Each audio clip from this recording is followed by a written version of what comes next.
Physical quantities and first चलिए हम work की बात करते हैं। बिस्मिल्लाहिर्रहमानिर्रहीम। क्लास 10th में यूनिट नंबर 10 हमने स्टार्ट किया हुआ है फ़िज़िक्स में। तो एक क्वेश्चन है हमारे पास, अक्सर बोर्ड में पेपर में आता रहता है और बहुत ही अच्छा क्वेश्चन है। वो ये कि define simple harmonic motion, also prove that motion of simple pendulum is an example of simple harmonic motion. ये हमने दो बातें करनी है। एक तो ये कि सिंपल हार्मोनिक मोशन को डिफ़ाइन करना है, उसके बाद सिंपल हार्मोनिक मोशन की सिंपल पेंडुलम एक एन एग्जांपल है, ये भी हमने प्रूव करना है। तो सबसे पहले हम ये देखते हैं कि सिंपल पेंडुलम होता क्या है, किस चीज़ को सिंपल पेंडुलम कहते हैं। कोई भी एक स्ट्रिंग ले ली जाए, धागा ले लिया जाए, इनएक्सटेंसिबल यानी उसके ऊपर फोर्स लगने से वो उसकी लेंथ जो है इंक्रीज़ ना हो रही हो, और उसके साथ कोई मैस अटैच कर दिया जाए और उसको फिर किसी रिजिड बॉडी के साथ, रिजिड सपोर्ट के साथ सस्पेंड कर दिया जाए।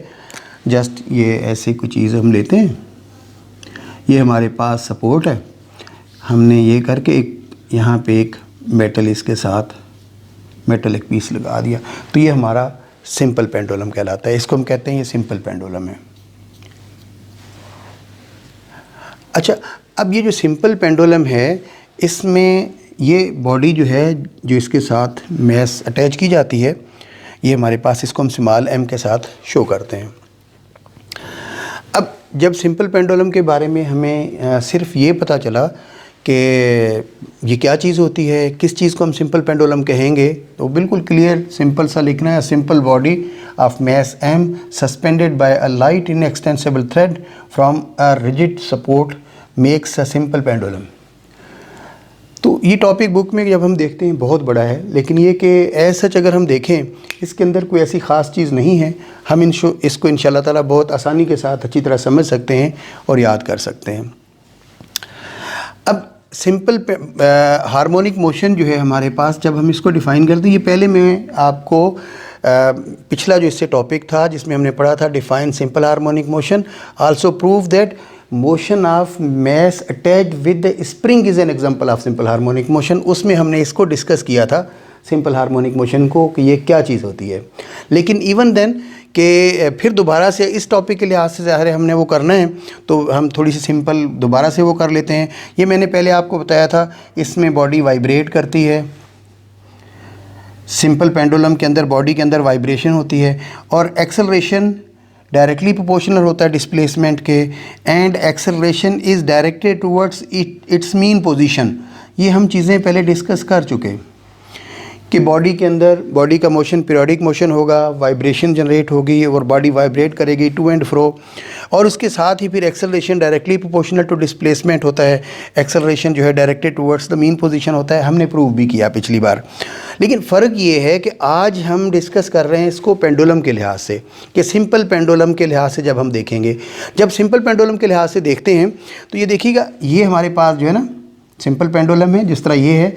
अगर हम इस पर फोर्स लगाते हैं और मैं इसको यहाँ से मूव करके इस पॉइंट तक ले आता हूँ, लेट्स सपोज़ ये हमारे पास ए पॉइंट है, जिस तरह मैंने यहाँ पे डायग्राम में शो किया है। अगर हम इस पे ए पॉइंट तक लेके जाते हैं, हमने वर्क किया है अगेंस्ट द ग्रेविटी, ज़मीन इसको अपनी तरफ अट्रैक्ट कर रही थी, हमने वो वर्क किया, इसको उधर लेके गए, वो वर्क इसके अंदर स्टोर हो गया in the form of gravitational potential energy के तौर पे इसमें वो जो है स्टोर हो चुका। और जैसे ही हम इसको छोड़ेंगे, अब ये दोबारा मूव करता हुआ इस तरफ फिर दोबारा आएगा ओ की तरफ, फिर उसके बाद ये बी की तरफ, इस तरह इसने मूव करना शुरू कर देना है।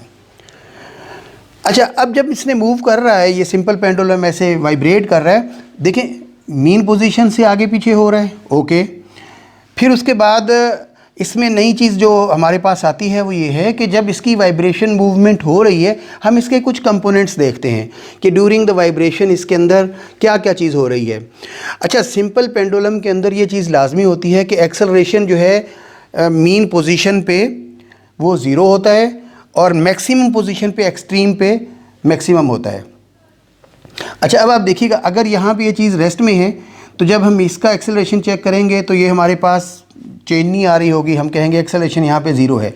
लेकिन जब ये मूव करती हुई यहाँ तक पहुँचेगी तो देखें इस जगह से जब ये इधर गया है तो एक्सेलरेशन इसका वेलोसिटी देखें इस तरफ जाते हुए इंक्रीज़ हो रही है, एक्सेलरेशन यहाँ पे इसका मैक्सिमम हो जाएगा।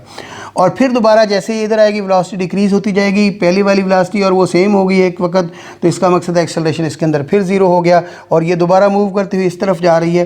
तो जब ये मूवमेंट इसकी हो रही होती है, ये हम पहले देख चुके हैं, ये डिस्प्लेसमेंट होता है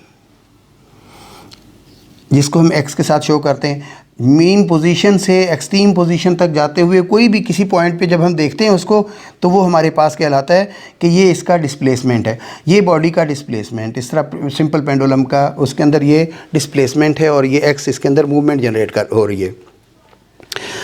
अच्छा, और जब हम वेलोसिटी के लिहाज से इसको देखते हैं तो वेलोसिटी इसकी इनिशियली अगर हम देखें 0 है यहाँ पे, यहाँ पे वेलोसिटी हमारे पास एक्सट्रीम पोजीशन पे 0 होती है और मीन पोजीशन पे मैक्सिमम होती है।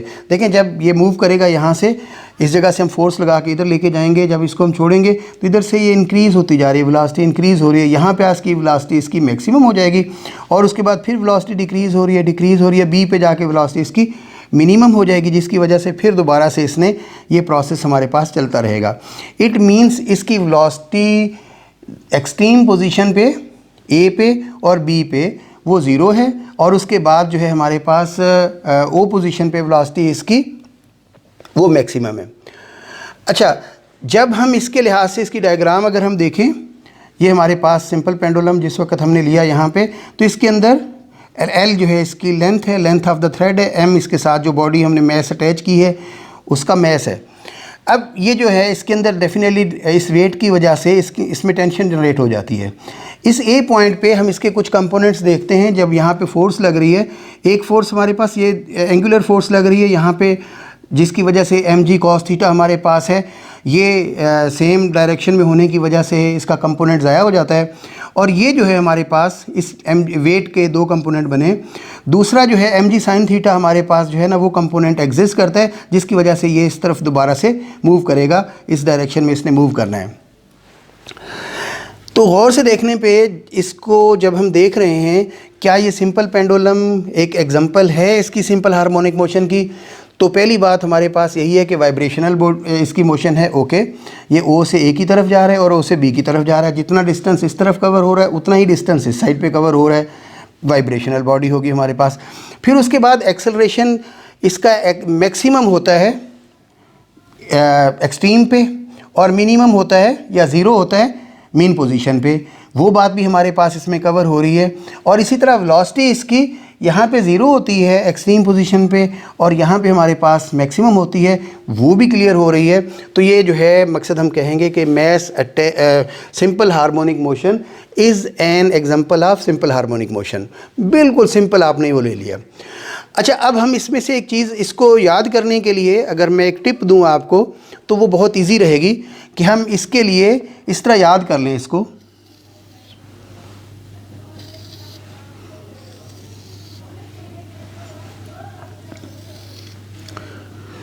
जस्ट क्रीसेंट की एक शेप बना लेते हैं अपने माइंड में, और ये क्रीसेंट मैं ये कह रहा हूँ कि ये हमारे पास वेलोसिटी का क्रीसेंट है। तो आप देखिएगा ये पूरे टॉपिक को हमारा ये एक पॉइंट जो है कवर कर देगा। ये टिप बहुत जो है हमें काम देगी। आप देखें, आपने सिंपल ये बना लिया पेंडुलम और उसके बाद फिर हम क्या कहेंगे इसमें कि भाई ऑब्जेक्ट को हम ओ से ए पे लेके गए, सेट इट फ्री किया, अलो किया उसको मूव करने के लिए, तो एनर्जी इसके अंदर स्टोर हो चुकी है, उसकी वजह से ये नीचे की तरफ वापस आएगा और ये जो है फिर इस तरफ, और उसके बाद ये आप देखिएगा जब इसकी मोशन इस डायरेक्शन में हो रही है velocity is going on increasing. चांद बड़ा होता जा रहा है सेंटर की तरफ आते हुए, वेलोसिटी इंक्रीज़ होती जा रही है यहाँ तक, और फिर जैसे जैसे ऊपर जा रहा है वेलोसिटी डिक्रीज़ हो रही है, वेलोसिटी कम होती जा रही है। अगेन इस तरफ आते हुए वेलोसिटी इंक्रीज़ हो रही है और इस तरफ जाते हुए वेलोसिटी डिक्रीज़ हो रही है। तो ये क्रीसेंट को जहन में रखते हुए हम इसको थोड़ा सा ज़्यादा अच्छी तरह क्लियर कर सकते हैं, पॉइंट को समझ सकते हैं कि देखें जिस तरह क्रीसेंट हमारे पास एक्सट्रीम पे जिस वक्त हम देखते हैं तो वो एक्सट्रीम पे बहुत बारीक होता है, मीन पोजीशन पे थिक होता है। It means velocity is maximum here and minimum here. Okay, अगर वेलोसिटी यहाँ पे मैक्सिमम है, यहाँ पे मिनिमम है, ठीक है, तो एक्सेलरेशन, इसका मकसद क्या होगा, यहाँ पे एक्सेलरेशन मैक्सिमम हो जाएगा और यहाँ पे हमारे पास एक्सेलरेशन ज़ीरो हो जाएगा या मिनिमम हो जाएगा, कम से कम होगा, क्योंकि वेलोसिटी के अंदर कोई चेंज नहीं आ रही। तो ये तो हो गई टिप सिर्फ सिंपल इसको याद करने के लिए कि हम इस तरीके से इसको याद कर सकते हैं। अच्छा, जब हम इसका देखते हैं कि एक्सेलरेशन ऑफ सिंपल पेंडुलम, उसको अगर हम फाइंड करना चाहें तो हम उसके लिए लेते हैं A equal minus G/L into x. Acceleration of simple pendulum can be find by using this formula.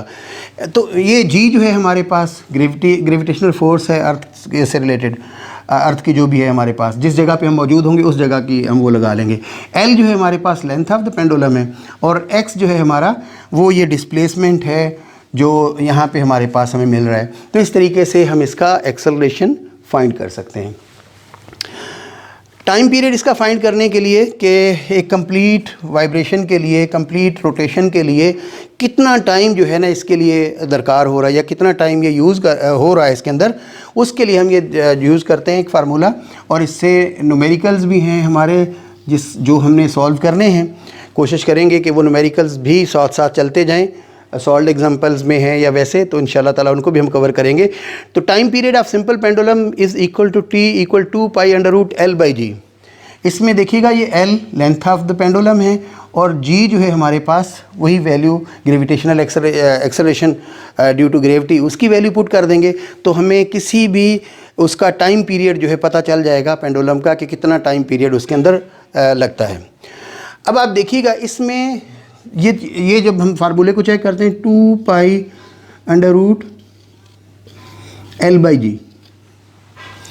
तो कई बार ऐसे होता है, कोई क्वेश्चन पेपर में आ जाता है, बोर्ड में पूछ लेते हैं कि एक कोई बच्चा है जिसका मैथ थोड़ा है, वो मूव कर रहा है उस पे स्विंग पे झूले ले रहा है।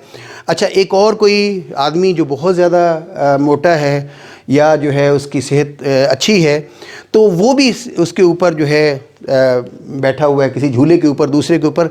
आप बताइएगा कि उसका टाइम पीरियड क्या होगा या टाइम पीरियड के ऊपर उसके क्या इम्पैक्ट्स होंगे। तो मोस्टली हम ये सोचते हैं कि ज़्यादा वज़न वाला या तो बहुत ज़्यादा फोर्स के साथ चलेगा, कुछ लोग हम ये सोच सकते हैं कि वो वहाँ पे उसकी आहिस्ता आहिस्ता मूवमेंट होगी। लेकिन अगर आप गौर से देखें, हम इसमें तो मैथ्स का जिक्र ही नहीं है।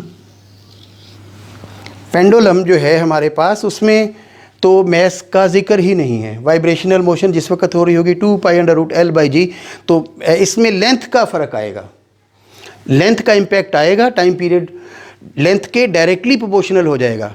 इसका मकसद ये हो गया, अगर हम देखें इस फार्मूले से, तो time period is directly proportional to length.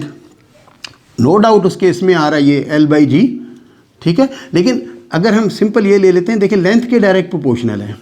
अगर लेंथ ज़्यादा होगी तो पेंडुलम उसका टाइम पीरियड ज़्यादा होगा, लेंथ कम होगी तो उसका टाइम पीरियड कम होगा। एक बड़ी सी स्विंग हम ले लेते हैं, झूला कोई बहुत बड़ा, इसका टाइम पीरियड बहुत ज़्यादा होगा क्योंकि दूर तक इसने आना जाना है। और एक हम पेंडुलम झूला ले लेते हैं, छोटा सा स्विंग लेते हैं, तो ये जल्दी जल्दी ऐसे वाइब्रेट करती रहेगी क्योंकि लेंथ जो है इसकी कम है। तो इसके साथ टाइम इंक्रीज़ हो जाता है, इसके साथ टाइम हमारा कम हो जाता है। फिर उसके बाद एक और फैक्टर आ गया G का, वैल्यू ऑफ G। अगर किसी जगह पे G की वैल्यू ज़्यादा है तो टाइम पीरियड कम हो जाएगा। देखिए इन्वर्स प्रोपोर्शन में जा रही है, ठीक है, T ये इन्वर्स प्रोपोर्शन में जा रही है, फैक्टर उसका उसी तरह अंडर रूट के साथ आएगा। लेकिन अगर वैल्यू ऑफ G ज़्यादा है टाइम पीरियड कम, अगर वैल्यू G का कम है टाइम पीरियड ज़्यादा। इसका मकसद है, जिस तरह हम कहते हैं ज़मीन पे value of G as compare to moon, वो जो है ज़्यादा है। अब ज़मीन पे वैल्यू जो है इसका ज़्यादा है, इसका मकसद है यहाँ पे टाइम पीरियड हमारे पास पेंडुलम का कम होगा। लेकिन अगर हम चांद पे जाके उसी पेंडुलम उसी लेंथ को हम लेके जाएंगे, वहाँ पे जाके चेक करेंगे तो उसका वहाँ पे टाइम पीरियड जो है हमारे पास, क्योंकि वहाँ पे वैल्यू ऑफ G कम है, टाइम पीरियड उसका वहाँ पे इंक्रीज़ हो जाएगा। ज़मीन पे टाइम पीरियड कम है, वहाँ पे टाइम पीरियड उसका ज़्यादा हो जाएगा। तो हमने बिल्कुल इसको प्रूव कर लिया कि सिंपल हार्मोनिक मोशन जो है वो simple pendulum is an example of simple harmonic motion.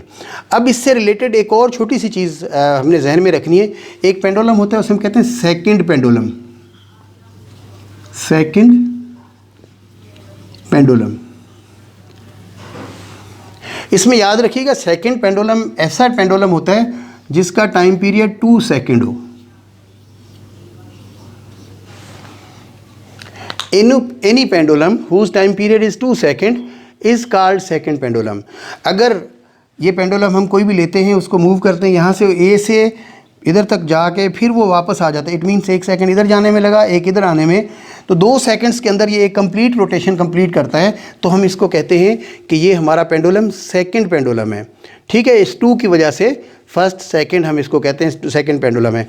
और इसकी एक और ख़ासियत ये है कि सेकंड पेंडुलम कब हमारे पास टाइम पीरियड 2 सेकंड कब होता है, जिस वक्त उसकी लेंथ 1 मीटर हो।